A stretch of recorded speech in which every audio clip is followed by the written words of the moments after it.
ये एक age group ऐसा है जो एज ग्रुप में जो पेशेंट खुद है वो अपने लक्षण नहीं बता रहा है। लक्षण और प्रॉक्सी माने पेरेंट्स बच्चे के लक्षण समझ के बता रहे। ब्रेन संबंधित समस्याओं का समाधान जितने जल्दी करेंगे उतना हम ब्रेन को बचा पाएंगे, खास करके डेवलपमेंटल डिले, एपिलेप्सी, ऑटिज्म, इनकी ट्रीटमेंट हम जितनी जल्दी और जितनी अग्रेसिवली शुरुआत में करेंगे उतना हम ब्रेन को बचा के बच्चे की फ्यूचर डेवलपमेंट को बहुत अच्छे से रिस्टोर कर सकते हैं या मेंटेन कर सकते हैं। हेडेक खास करके 2 साल से नीचे के बच्चे जब वो थोड़ा सा बोलना शुरू कर दे और वो बोल रहे कि सर दर्द हो रहा, उसको हमने डेफिनेटली सीरियसली लेना चाहिए, क्योंकि छोटे बच्चे सर दर्द ऐसे ही नहीं बताएंगे। किसी भी ब्रेन संबंधित समस्या वाले बच्चे का पेरेंट बनना बहुत मुश्किल है और मैं हमेशा बोलता हूँ, मैंने मेरे पर्सनल वीडियो में मैंने उनको सलाम भी किया है कि आप सबको सलाम, पुरानी चीज़ें भूल जाइए कि एपिलेप्सी कभी ठीक नहीं होती, ऑटिज्म कभी ठीक नहीं होता, डेवलपमेंटल डिले कभी ठीक नहीं होता।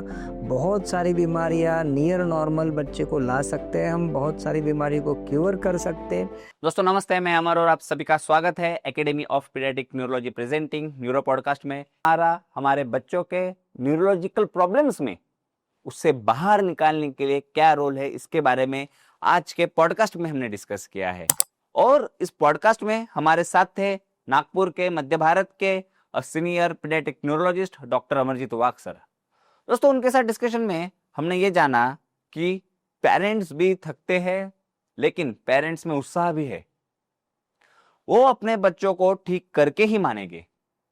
दोस्तों मैं इस पॉडकास्ट के बारे में ज्यादा नहीं बताऊंगा, आप खुद देख लीजिए। आपके बच्चे अगर न्यूरोलॉजिकल कंडीशन से सफर कर रहे हैं तो यह पॉडकास्ट आपको जरूर देखना चाहिए। पॉडकास्ट के अंत में आप एक उत्साह के साथ भरे हुए और आपके मन में अगर कोई तनाव है, थकान है, तो वो सारी दूर करने की क्षमता इस पॉडकास्ट में है। I am very much thankful to doctor Amarjeet Wagh sir कि उन्होंने इस तरह से हम पेरेंट्स का हौसला बढ़ाया। तो आइए शुरू करते हैं पॉडकास्ट को with doctor Amarjeet Wagh sir. लेकिन शुरू करने से पहले चैनल को सब्सक्राइब करें और बेल आइकॉन क्लिक करें ताकि आगे के नोटिफिकेशंस मिस ना हो। तो आइए शुरू करते हैं पॉडकास्ट को।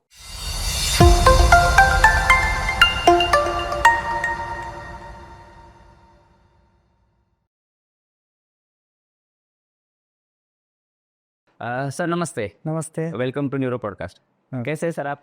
बहुत ठीक, बोलिए। ग्रेट।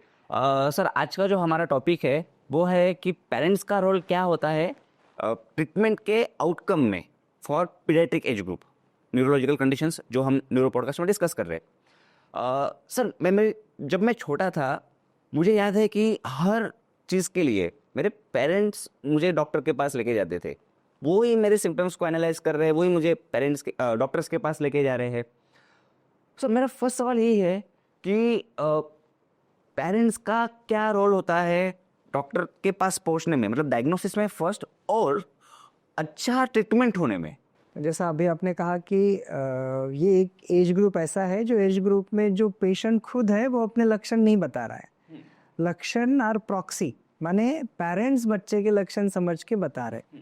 तो इसीलिए पेरेंट्स को भी ये समझना बहुत ज़रूरी है। जो हम अवेयरनेस कर रहे हैं, ये अवेयरनेस मेनली पेरेंट्स के लिए है कि बच्चों में क्या लक्षण हमने देखने चाहिए और इन लक्षणों को हमने समझ के डॉक्टर के साथ कैसे डिस्कस करना चाहिए। इसीलिए खास करके कोई भी न्यूरोलॉजिकल डिसऑर्डर्स में, जैसे 2 साल 3 साल का बच्चा खुद होके मुझे सर दर्द हो रहा है ऐसा शायद नहीं बताएगा।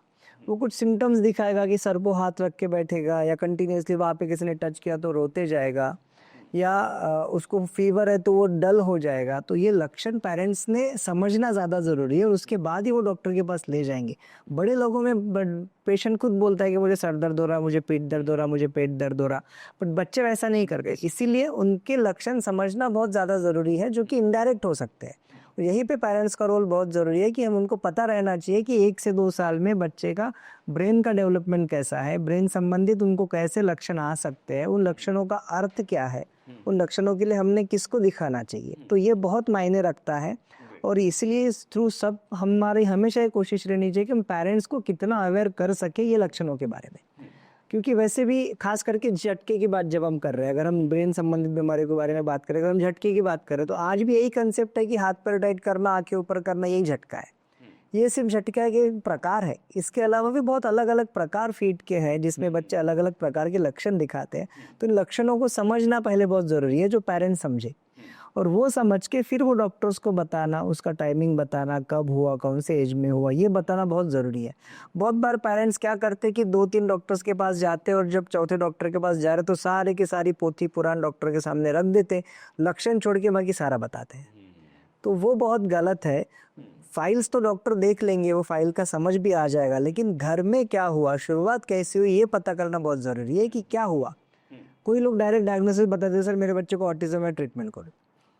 तो ये शायद इससे आप वो लक्षणों के तह तक जाने में हम मदद नहीं कर पा रहे। इसीलिए कभी भी जब भी आपके डॉक्टर के पास जा रहे हो, बहुत बारी रिपीटेशन हो जाता है कि सर हमने 3 डॉक्टर को वही बताया, आपको भी वही बता रहे, बट जब तक वो डॉक्टर को आप डिटेल में नहीं समझा पाओगे कि ये लक्षण समझ लो फिट है, ये लक्षण कितने बजे हुआ, बच्चे की उम्र क्या है, ये बच्चा सोया था, जगा हुआ था, ये शरीर के पूरे हिस्सों में कर रहा था, एक हिस्सों में कर रहा था, ये पता करना और बताना बहुत जरूरी है। इसलिए पेरेंट्स को लक्षण समझना और वो लक्षण को जैसे कि वैसे डॉक्टर को बताना बहुत जरूरी है। तो फर्स्ट पॉइंट कि पेरेंट्स का डायग्नोसिस में रोल है लक्षण ऑब्जर्व करना, लक्षणों को देखना और फिर डॉक्टर के पास लेके जाना। बिल्कुल।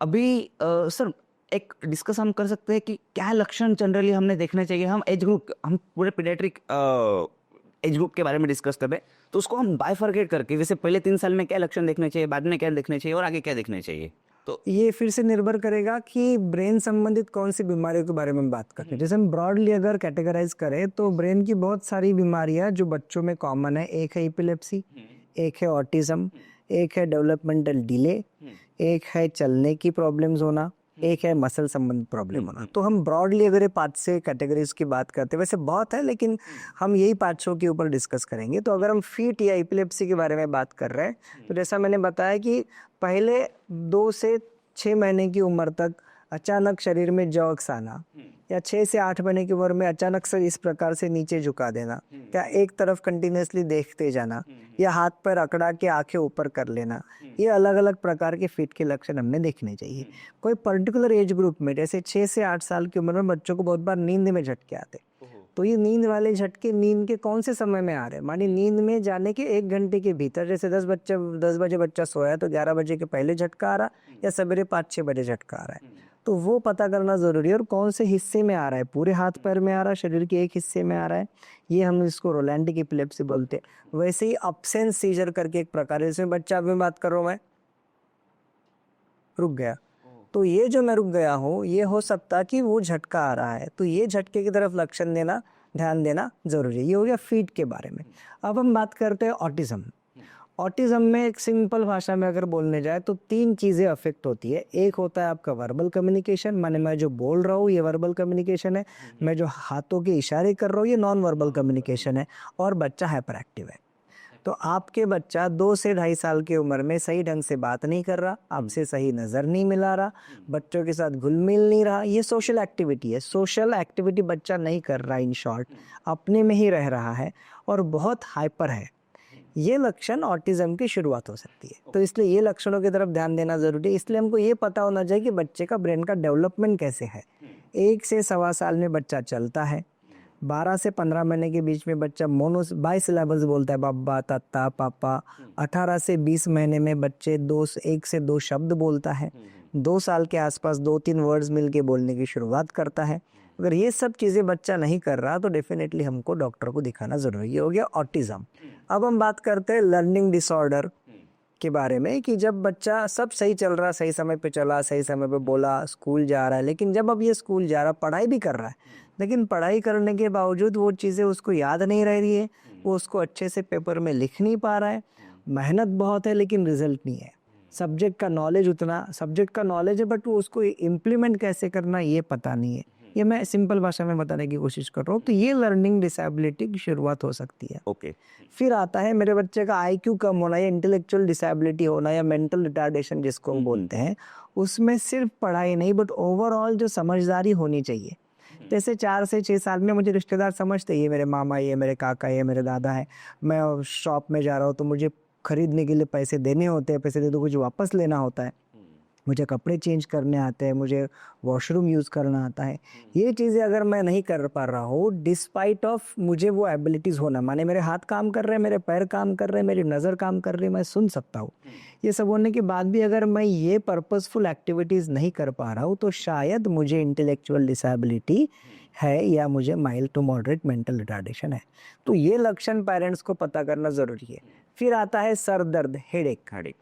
अब हेडेक खास करके 2 साल से नीचे के बच्चे जब वो थोड़ा सा बोलना शुरू कर दे और वो बोल रहे कि सर दर्द हो रहा, उसको हमने डेफिनेटली सीरियसली लेना चाहिए। क्योंकि छोटे बच्चे सर दर्द ऐसे ही नहीं बताएंगे।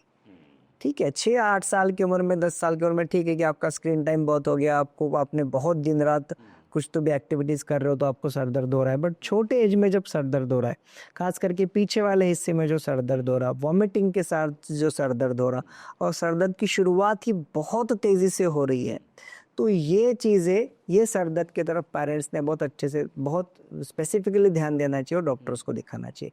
तो ये सारे लक्षण हैं जिनको हमने जब भी बच्चे में दिख रहे हैं तो अपने पीडियाट्रिक न्यूरोलॉजिस्ट को दिखाने की ज़रूरत है। Perfect sir. सर अभी हम डॉक्टर के पास गए, सारे लक्षण बताए, डायग्नोसिस हुआ, जो भी है अभी हमने डिसीज की डिस्कशन कर रहे हैं, उसका डायग्नोसिस होने के बाद सबसे पहला तो एक पेरेंट्स के मन में डर बैठ जाता है कि अरे बाप रे ये कैसे हुआ, हमारे बच्चे के साथ क्यों हुआ। दूसरा लेकिन उस डर के कारण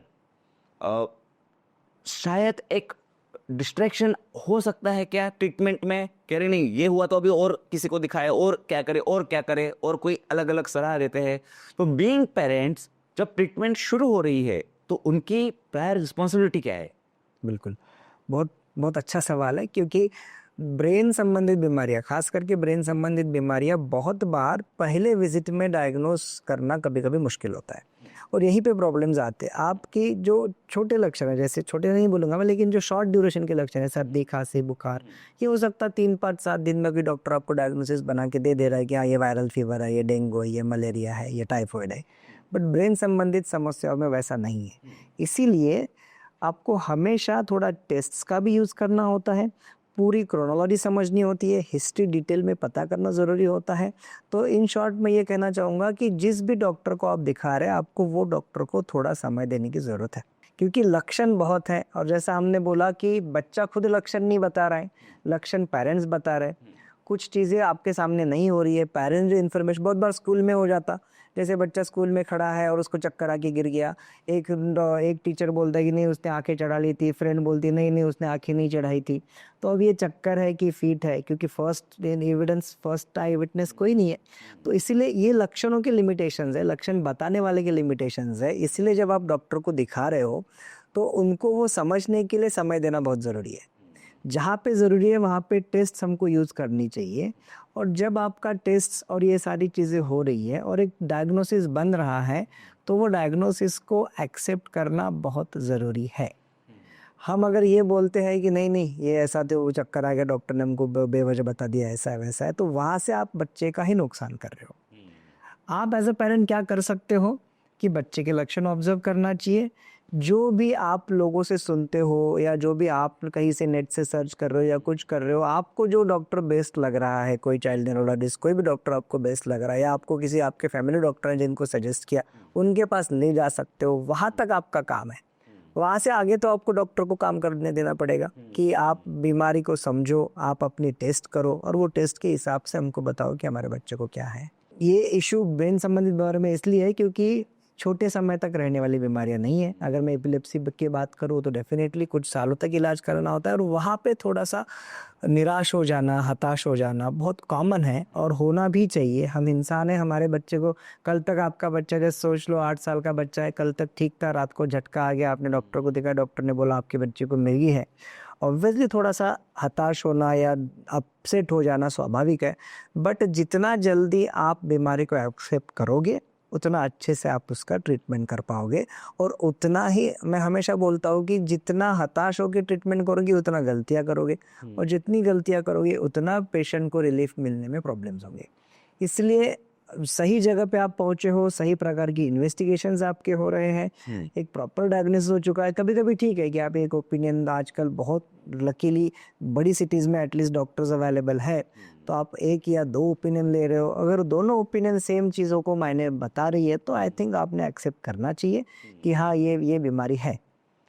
नहीं तो खास करके ये होता है ऑटिज्म की बीमारियों में, आप देर से, नॉर्मली ऑटिज्म के लक्षण 18 से 24 महीने में दिखना शुरू हो जाते हैं। आप 18 से 20 महीने में एक डॉक्टर को दिखाते हो, वो बोलते हैं कि लक्षण दिख रहे, बड़े बोलते नहीं नहीं बहुत हमने मोबाइल दिखा लिया करके हो गया। हम 3 साल तक किसी डॉक्टर को दिखाते नहीं, फिर हम 3 साल में दूसरे डॉक्टर को दिखाते, फिर हम 3.5 साल में उसको कन्फर्म करते और फिर हम 4 साल में ट्रीटमेंट शुरू करते। माने आपने बच्चे की 2 साल वेस्ट कर गोल्डन समय जो है। हाँ, खास करके तब जब ब्रेन हमेशा 6 से 8 साल तक बढ़ रहा है, तो ब्रेन संबंधित समस्याओं का समाधान जितने जल्दी करेंगे उतना हम ब्रेन को बचा पाएंगे। खास करके डेवलपमेंटल डिले, एपिलेप्सी, ऑटिज्म, इनकी ट्रीटमेंट हम जितनी जल्दी और जितनी अग्रेसिवली शुरुआत में करेंगे उतना हम ब्रेन को बचा के बच्चे की फ्यूचर डेवलपमेंट को बहुत अच्छे से रिस्टोर कर सकते हैं या मेंटेन कर सकते हैं। ग्रेट। इसीलिए पेरेंट्स को ये समझना बहुत जरूरी है। सर अभी हम पेरेंट्स के हैबिट्स के बारे में थोड़ा डिस्कस करेंगे। पेरेंट्स की अपनी एक लाइफ है, वो अपने हिसाब से वो अपनी ज़िंदगी जी रहे हैं, एंजॉय भी करते हैं सब सारी तरह।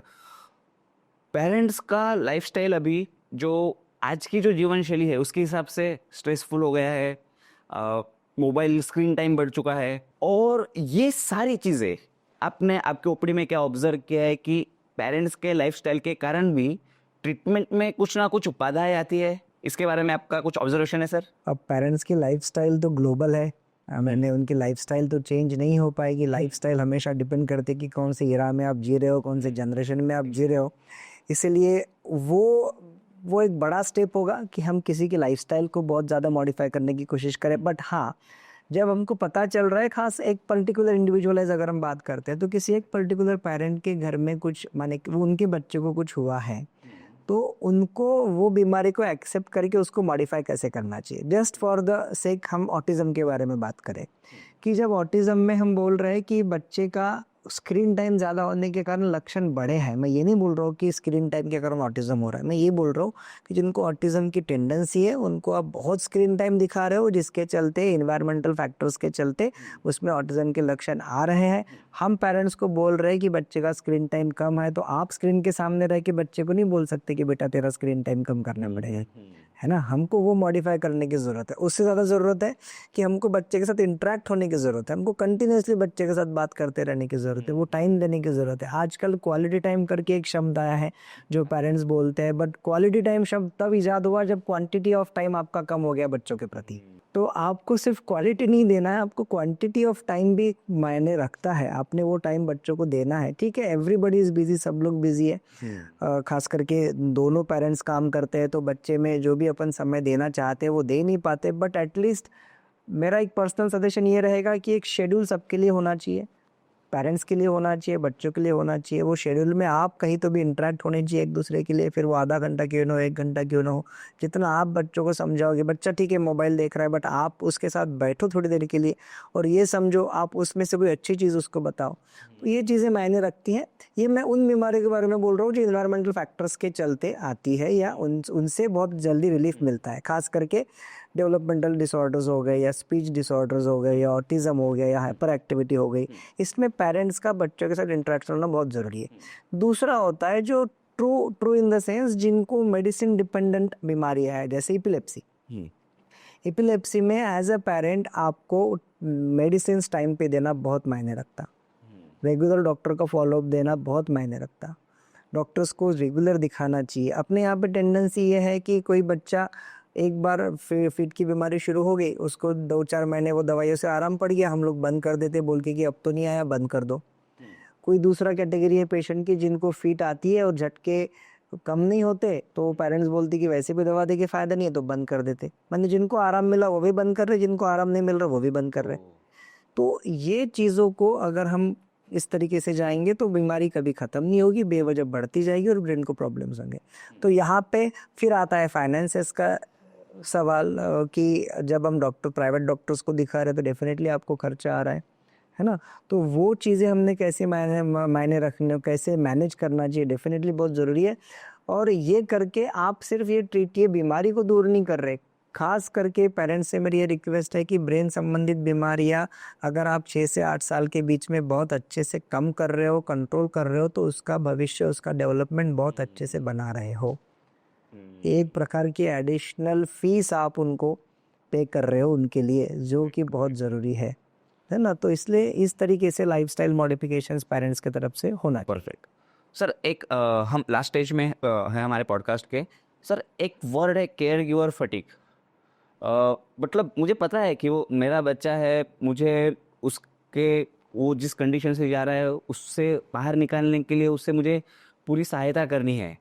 लेकिन सर आपने कभी ऑब्जर्व किया है क्या कि पेरेंट्स थक जाते हैं, अभी बहुत हो गया, अभी थक गया वो, मुझे पता है वो, मतलब प्यार कम नहीं हुआ है, लेकिन वो एक पॉइंट आता है कि नहीं अभी बहुत हो गया। ऐसा आपने कभी ऑब्जर्व किया है सर? उन पेरेंट्स को आप क्या कहना चाहेंगे? बिल्कुल, और ये बहुत ही जेन्युइन सिचुएशन है कि मैं मेरे बच्चे के लिए सब करना चाह रहा हूँ, बट मैं भी एक ह्यूमन बीइंग हूँ, मुझे भी अपने एक लिमिटेशंस हैं, मुझे भी इसके बाहर भी और कुछ करना है। मैं एक फ्रस्ट्रेशन नहीं बोलूँगा मैं, बट करेक्ट वर्ड जैसा आपने कहा कि फटीग, हम थक जाते हैं पेरेंट्स की। सर अब कितने साल अभी और कितना करें? और यहीं पे शायद हम लोगों का काम है। मैंने एज अ डॉक्टर मेरा यही काम नहीं है कि बस मैं दवा दे दूँ और बस हो गया भाई, दवाइयाँ दे दिया, वैसा नहीं होना चाहिए। कोई भी सोशल वर्कर्स हो या डॉक्टर्स हो या parents group for that matter, इसीलिए अभी स्लोली पेरेंट्स ग्रुप बनना शुरू हो गया है कि खास करके ऑटिज्म के पेशेंट्स के पेरेंट्स ग्रुप है, कुछ रेयर जेनेटिक बीमारियों के ग्रुप के पेरेंट्स ग्रुप है, जहाँ पे पेरेंट्स एक दूसरे को जब देखते हैं तो उनको एक इंस्पिरेशन मिलती है कि नहीं, इसका भी बच्चा है, ये भी पेरेंट बच्चे के ऊपर काम कर रहे हैं। तो उनमें ये पॉजिटिव एटीट्यूड बना के रखना बहुत ज़रूरी है। आप और मुझे 5 मिनट पेशेंट देख रहे हैं, दवा दे के भेज रहे, डायग्नोसिस बना के भेज रहे, बहुत आसान है, बहुत ही आसान है। बट किसी भी ब्रेन संबंधित समस्या वाले बच्चे का पेरेंट बनना बहुत मुश्किल है। और मैं हमेशा बोलता हूँ, मैंने मेरे पर्सनल वीडियो में मैंने उनको सलाम भी किया है कि आप सबको सलाम, कि आप लोग इतनी मेहनत करते हो बच्चों के लिए। आप शादी होने के बाद, बच्चा होने तक के आप यही सोच रहे थे कि सब बच्चा आएगा और मेरी पूरी ज़िंदगी बहुत अच्छी हो जाएगी। अभी भी अच्छी है, एक ये चीज़ आप बच्चे में आई है, जिनको आप जितना पॉजिटिवली करें उतना बच्चे में इम्प्रूवमेंट दिखेगा। और इनके लिए एक छोटा सजेशन ये रहेगा कि आप एक टारगेट बना के रखो कि ठीक है, हम 1 साल देखेंगे, फिर थोड़ा ब्रेक लो, 2 साल देखेंगे। थेरेपिस्ट पॉइंट ऑफ व्यू में बात कर रहे हैं या किसी भी चीज़ में बात कर रहे हैं कि थोड़ा सा 4 से 6 साल तक आपको बच्चे के पीछे लगना है। आप थक जाते हो, फाइनेंशियली थकते हो, इमोशनली थकते हो, बहुत बार पेरेंट्स में अपने इश्यूज आना शुरू हो जाते बिकॉज ऑफ बच्चे के चलते, वो भी इतना आसान नहीं है। इसके सोशल इम्पैक्ट और सोशल एस्पेक्ट्स बहुत हैं।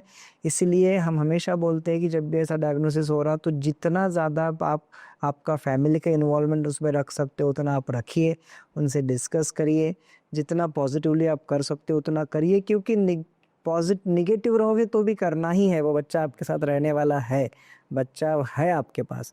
तो जब है तो आपको जितना कर सकते हो उतना आपने करना चाहिए, कम से कम 6 से 8 साल की उम्र तक।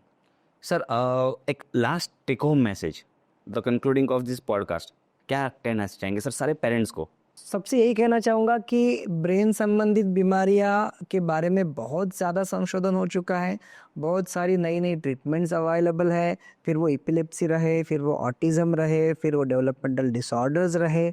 आपने सही समय पे लक्षण समझ के सही डॉक्टर के पास जाके सही जांचें करके ट्रीटमेंट शुरू करनी चाहिए, और वो ट्रीटमेंट पे फोकस करके जितने समय तक आपको ट्रीटमेंट एडवाइस की जा रही है आप उतना करिए, तभी आप बच्चे को बहुत अच्छे तरीके से नॉर्मल लाइफ की तरफ ले जा पाएंगे। और वो पुरानी चीज़ें भूल जाइए कि एपिलेप्सी कभी ठीक नहीं होती, ऑटिज़म कभी ठीक नहीं होता, डेवलपमेंटल डिले कभी ठीक नहीं होता। बहुत सारी बीमारियां नियर नॉर्मल बच्चे को ला सकते हैं हम, बहुत सारी बीमारियों को क्योर कर सकते हैं। तो आज में जिए, खास करके टेक्नोलॉजी की दुनिया में आज हम AI के ज़माने में आज हम हैं, तो इन सब चीज़ों का हम लोग भी काफ़ी ज़्यादा इस्तेमाल शुरू कर रहे हैं, जिसका चलते हम पेशेंट को मैक्सिमम केयर दे पाए।